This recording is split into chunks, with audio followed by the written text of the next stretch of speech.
7 வருடங்களுக்கு பிறகு நீதிமன்றம் கொடுத்த தீர்ப்பு, 2 பேரும் குற்றவாளிகள் என தீர்ப்பளித்து சாகும் வரை ஆயுள் தண்டனை. எனக்கு தெரிஞ்சு இவங்க 2 பேர்த்துக்குமே ஆயுள் தண்டனை கொடுத்துருக்கக்கூடாது, தூக்கு தண்டனை கொடுத்துருக்கணும். அப்போ தான் இது போன்ற தப்புகள் இனிமேல் யாருமே பண்ண மாட்டாங்க. இந்த குன்றத்தூர் அபிராமி பண்ண சம்பவம் என்ன தெரியுமா? தமிழ்நாட்டை உலுக்கியது.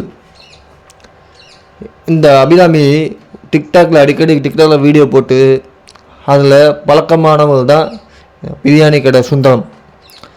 இவங்க 2 பேர்த்துக்கு நாளடைவில் கள்ளக்காதலாக மாறிடுச்சு.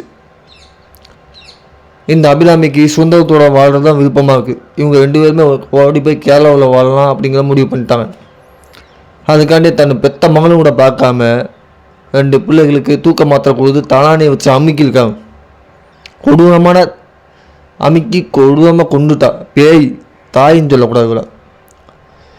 ஒரு குழந்தைக்கு அடிப்பட்ட வழியில் துடிக்கிற முதல் தாய் தான்.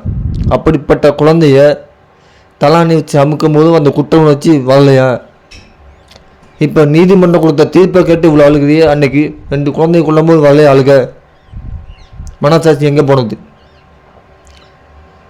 அவங்க தப்பி செல்லும்போது 2 பேரையும் பிடிச்சி ஜெயிலில் போட்ட 7 வருடங்களுக்கு பிறகு இந்த சம்பவம் 2018 நடந்தது. 2025 இந்த தீர்ப்பு வருது. 2 பேருமே குற்றவாளி, சாகும்போது ஆயுள் தண்டனை. கண்டிப்பாக பத்தாது, தூக்க தண்டனை கொடுத்துருக்கணும். அப்போ தான் இனிவரும் இந்த மாதிரி சம்பவங்கள் நடக்காமல் இருக்குது. பயம் வரும் எல்லாத்துக்குமே. தொடர்ந்து இந்த மாதிரி சம்பவம் நடந்துக்கிட்டே தான் இருக்குது. எங்கே போனது இந்த மனசாட்சி? சாகும்போது கூட கண்டிப்பாக குற்ற உணர்ச்சி வருதா இல்லையா பார்ப்போம்.